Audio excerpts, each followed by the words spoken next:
Let's get educated. That's why we're here, to bring you the stories impacting K-12 classrooms and college campuses. It's time for a little education. Well, hello everyone. I am Katie Petrick, and as always, I'm joined by the man, the myth, and the legend, Mr. David Fiorazzo. Ooh. Hello. Top of the morning to you. Yes.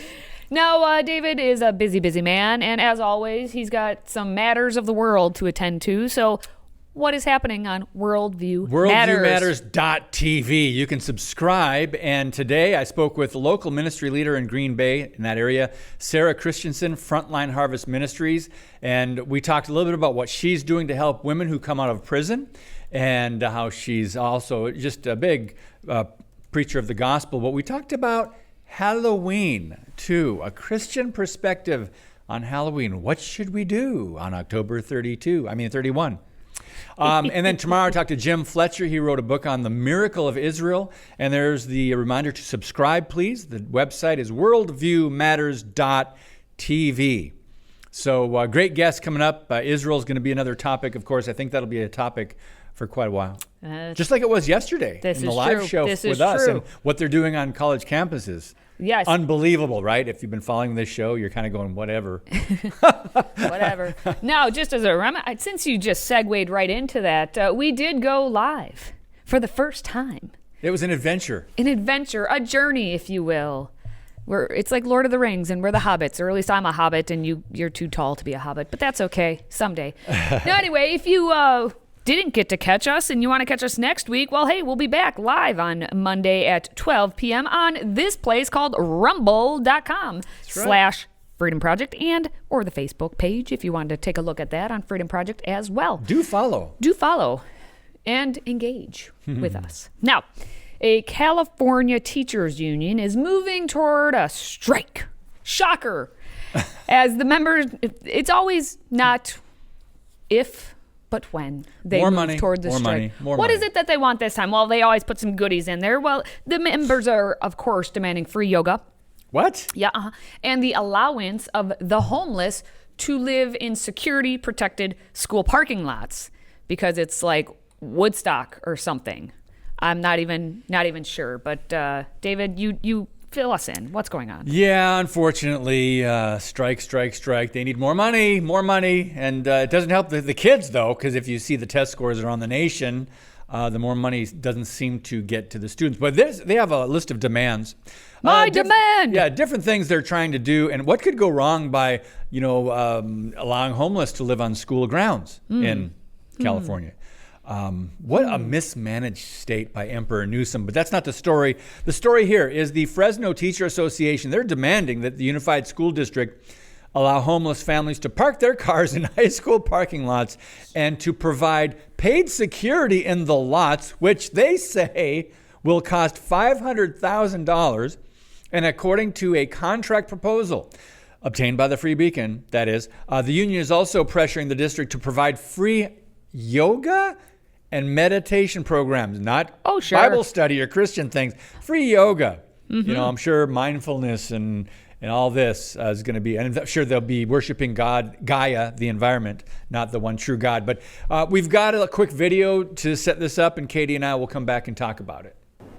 Take a look at the last, best, and final offer from the Fresno Teachers Association way back on the 21st page of the proposal in the social/emotional supports and safety section. It states not only $20 million to address student homelessness, but also asks to, quote, open high school parking lots to allow homeless families to park their car, and to, quote, provide paid security. That would cost $500,000. In a statement from FDA President Manuel Bonilla, he says the final proposal in part, quote, reflects the comments and concerns raised by our members in Fresno Unified Families regarding the level of care and resources provided to our children, including those who are unhoused. We have made it clear that we do not support the use of parking lots. However, students deserve a safe place to sleep. Fresno City Council member Mike Carbasi says he disagrees with the proposal. I really admire our teachers for how much they care about our kids, and that's what it's about.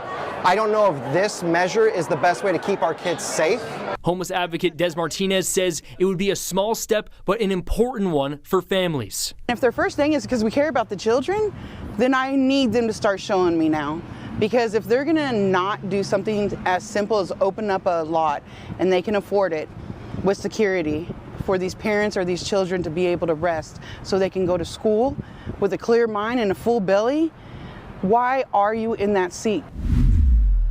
Okay, there's a lot to unpack here, Katie. This is a very unique situation. Yes. They're not just saying, hey, we need better books or better equipment or better things for the kids so they can learn.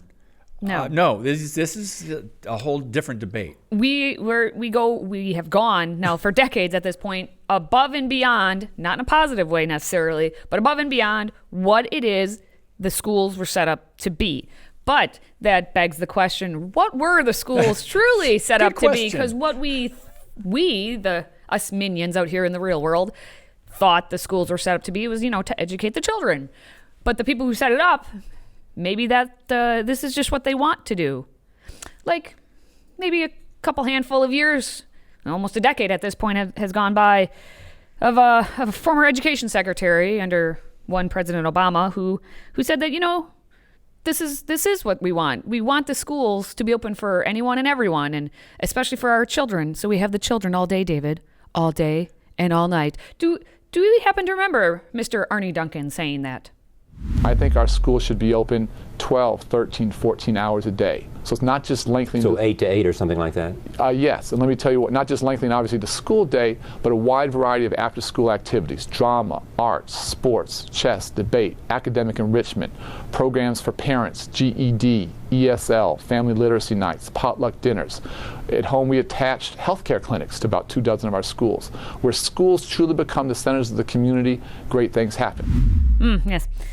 Now, even if we would have followed that, I would have been more okay with what he said there about the chess clubs and having everyone be able to do chess, and okay, being a community, sure. But what they want now, in the truth of being able to take care of everyone under daddy government, so that everyone is beholden to daddy government, because you don't bite the hand that feeds you, right? And they want to be fed. Yep. And they're trying to get daddy government to feed them. Some of these demands under the social, emotional supports and safety section for the students, and it's a longer list than this. Right. And it even addresses how, we should open the parking lots for that. It'll be just $1.5 million, right, to pay for that security. No. You can see it right there. They want $20 million to address student homelessness. $20 million. And ... They put a little ellipses there. Most one time. Yeah. Yes, sure it is. Most one time. $20 million. Where are you getting that $20 million from? They want to set aside another $1 million for clothing and school supplies for the students who need them. They want to create a food pantry for another $1.75 million. They want free universal after school programs for $5 million. They want to, again, then, it's only $500,000. million. Sorry, it was only $500,000. I got my numbers wrong. It wasn't even $1.5 million. They want the $500,000 for the paid security for the parking lots and free laundry service for $1 million and wellness programs, and that's the yoga. All of this, okay. What about yoga, meditation, and low impact? Shouldn't they be doing some of this at home or in gym class? Just like have physical education. Yeah, this is, and so this is what it is. The charitable side of you wants to be like, well, obviously, we want all our children to have all of these things. The rational, logical, actually understanding how an economy works side of me is saying this is completely untenable.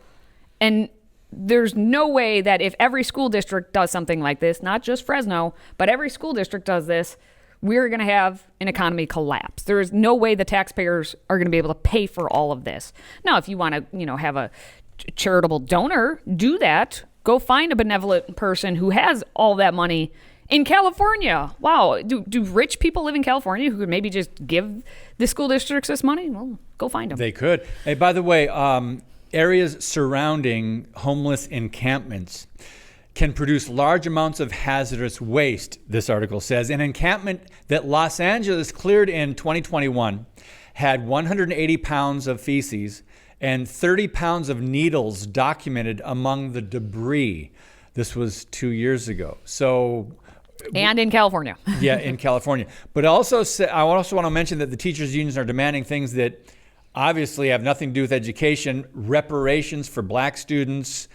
This is the Oakland Education Association. Again, California. And an expanded, quote, environmental justice curriculum. And the list goes on and on. But Katie, we've got to move on. We have. Because we could talk about this all day. Still to come, famed podcaster Joe Rogan reveals how California teachers tried to force his 5-year-old daughter into a, quote, woke, guilt-ridden ideology. We'll talk about that next.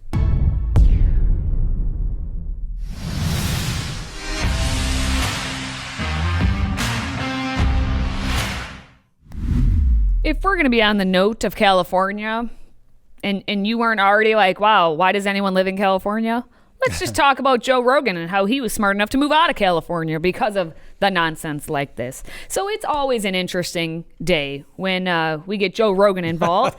Now, the recent podcast episode that, if you don't know Joe Rogan, he has the number one, I believe, very top, one of the top podcasts in the whole wide world. And he just has 3-hour conversations with people about all sorts of things. Him and Elon Musk, I think, toked up on an episode or two. Then, it's just fascinating when Joe Rogan's involved. So anyway, recent podcast episode included Joe talking about how a California teacher had attempted to indoctrinate Rogan's 5-year-old daughter into the woke, guilt-ridden ideology. Now, Joe Rogan began his little talk, which we're going to show in a moment, by saying that there were good schools in Austin, Texas, which is where he now lives. But he said that California is much more problematic. Interesting words. Understatement of the world. Yeah. When it comes to education. Let's take a look. There's good schools out here. We're lucky.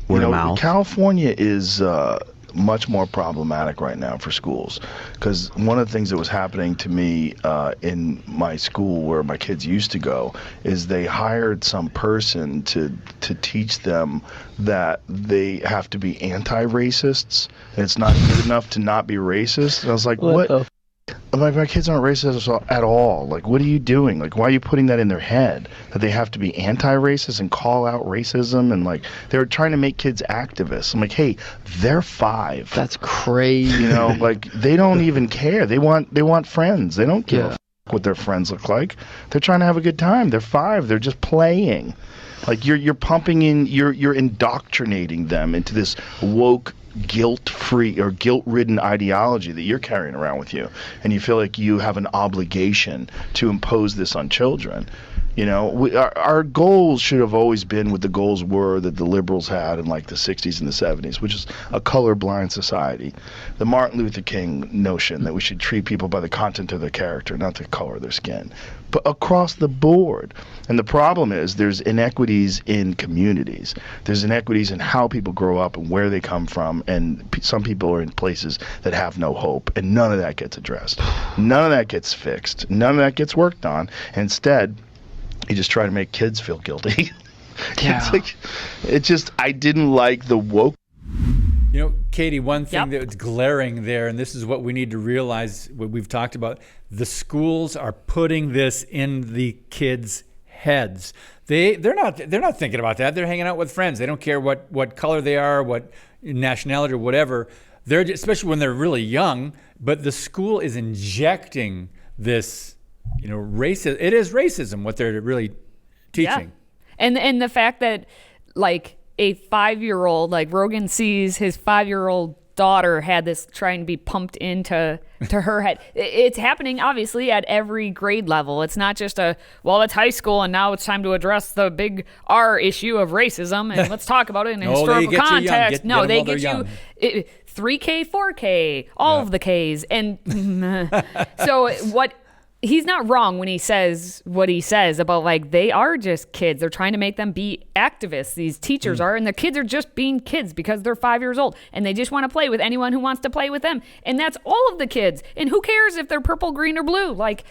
Just let the kids be kids. Oh, and this also creates so much more work for parents now because 50 years ago, parents didn't have to have, this was on race, but there are other conversations about sexuality and things like that. Parents didn't have to address this until so much later, but now because the schools are talking about these things, kids are coming home saying, am I a racist? Well, that's the thing. And I like how he put it where he said, like, that these kids now are this woke, guilt-ridden ideology that you, the teacher, is carrying around, and like you're putting your own personal things, you're projecting it onto these children. And the children, I guess Martin Luther King Jr., poo-poo, Like, he just wanted a colorblind society like all of us. And no, it's not good enough for them. You have to be anti. And we've been told this for, I don't even know how many years now, a decade at this point. Decades. Well, decades, but even, I guess in my school, it was the colorblind. It wasn't we didn't know what anti-racist. That wasn't a term we used. It was just like, don't be a racist. Yeah. Like, pretty simple as that, Yeah. but nonetheless. All right, well, despite a surging homeless population, crime, and drug dependency, as we talked about earlier, California is instead choosing to focus on, with all their resources, on forcing 12,000 food products to alter their ingredients or face massive fines. And we're going to discuss this war on the Skittles when we return. Today's show is sponsored by our friends at MyPillow. Save up to 66% on pristine quality bedding, towels, slippers, signature pillows, and much more when you use the code EDUCATED. That's EDUCATED. Educated. Support this show and a great American company.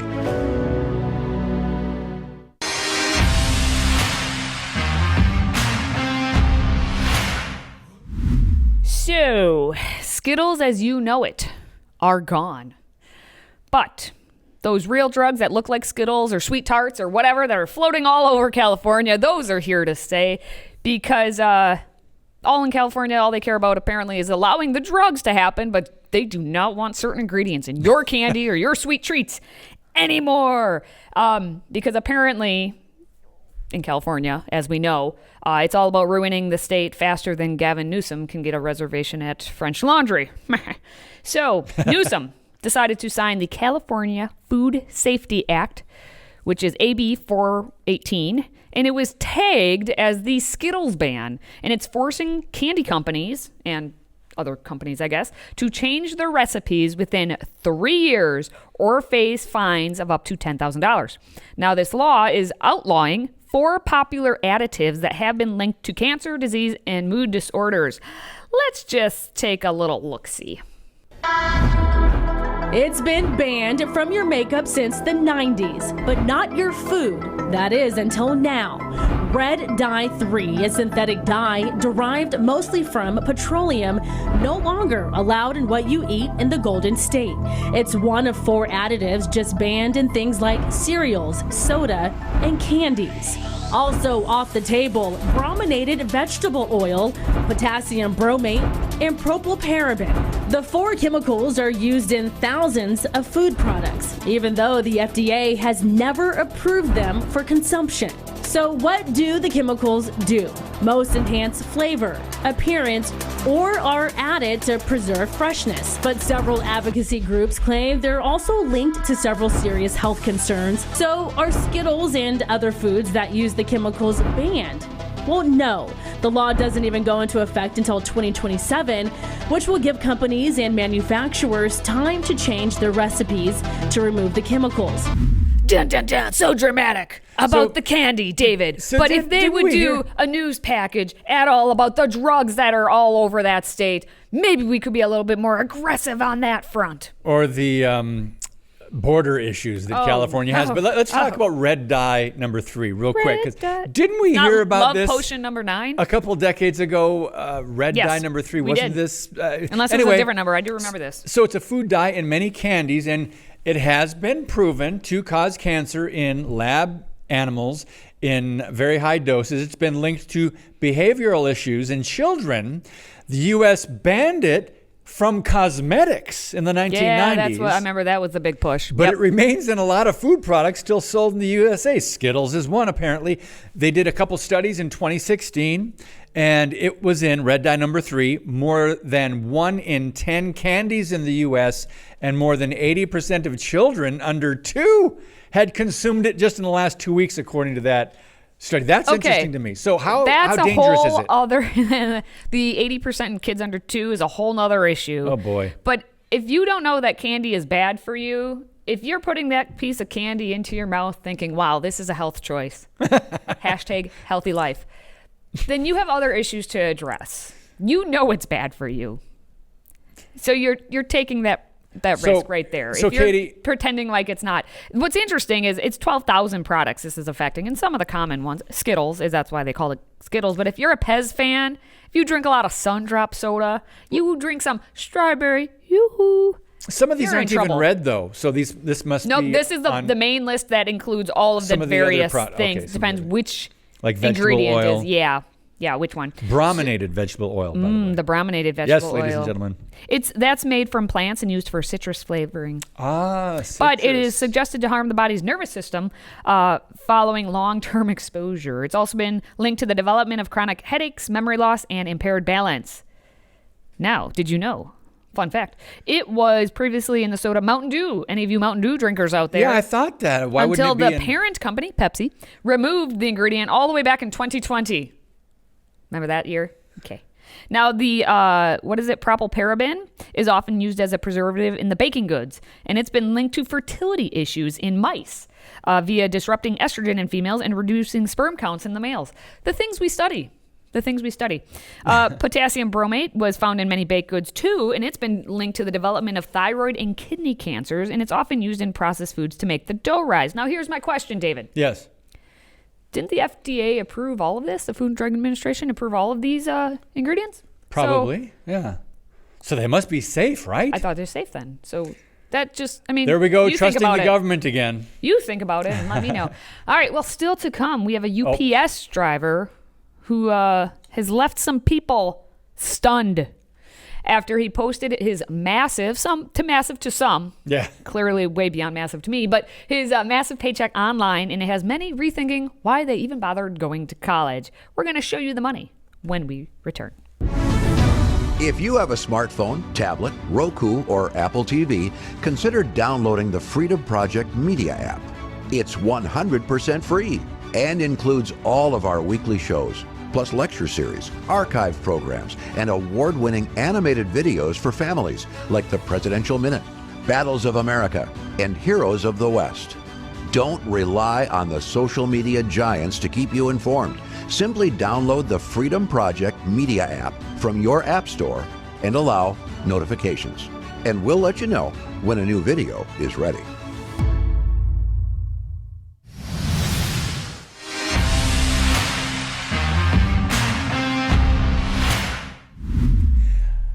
There are times when I think, man, if I would have picked a different vocation.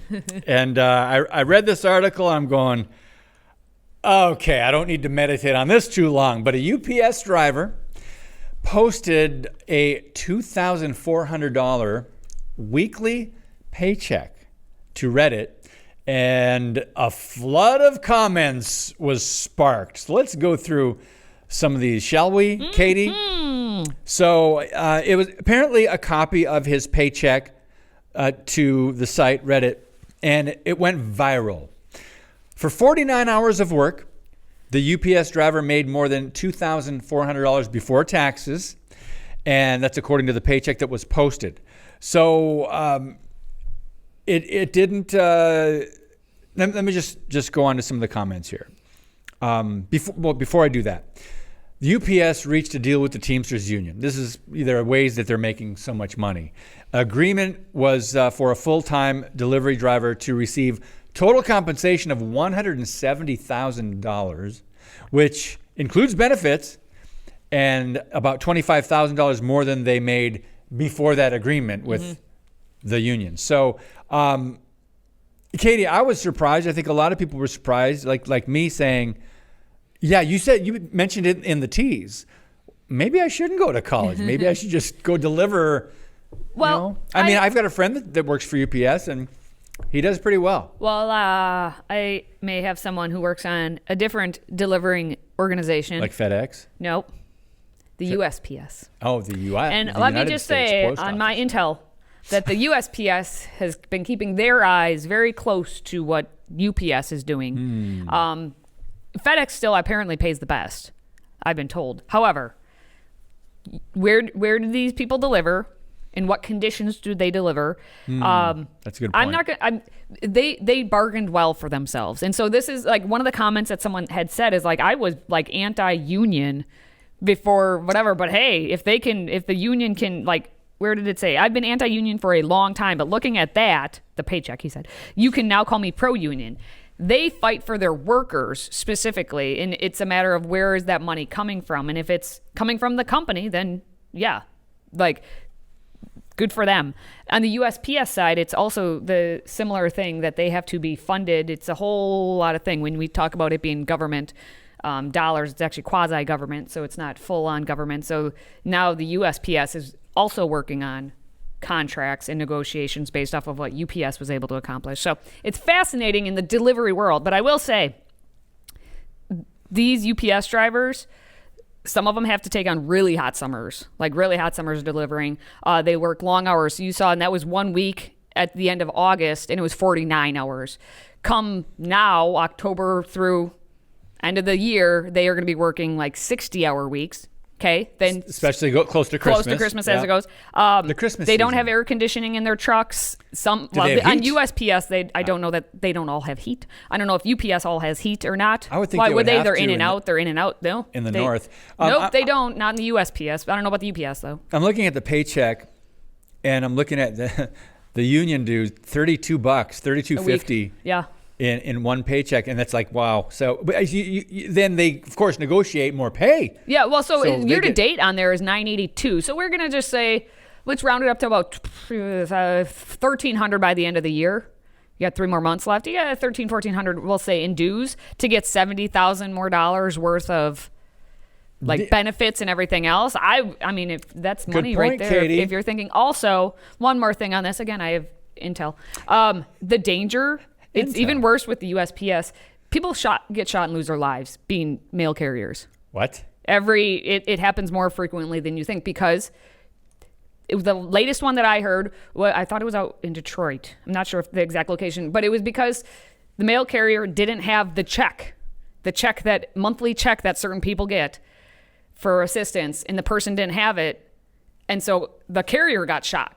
Because the carrier didn't have it. Don't shoot the messenger. Like literally, don't shoot. Literally. Yeah, people have lost their lives in this job, and it's something you just don't think about. But You don't? Anyway, I digress. Wow. I digress. My goodness. All right. Well, hey, I digress, but you shouldn't. Don't forget that you can catch Educated on the go by subscribing on your favorite audio podcast platform. And if you could, don't forget to download the Freedom Project Media app. Now, for David and myself, thank you for watching, thank you for listening, and thank you for supporting this show. Until next time, stay educated.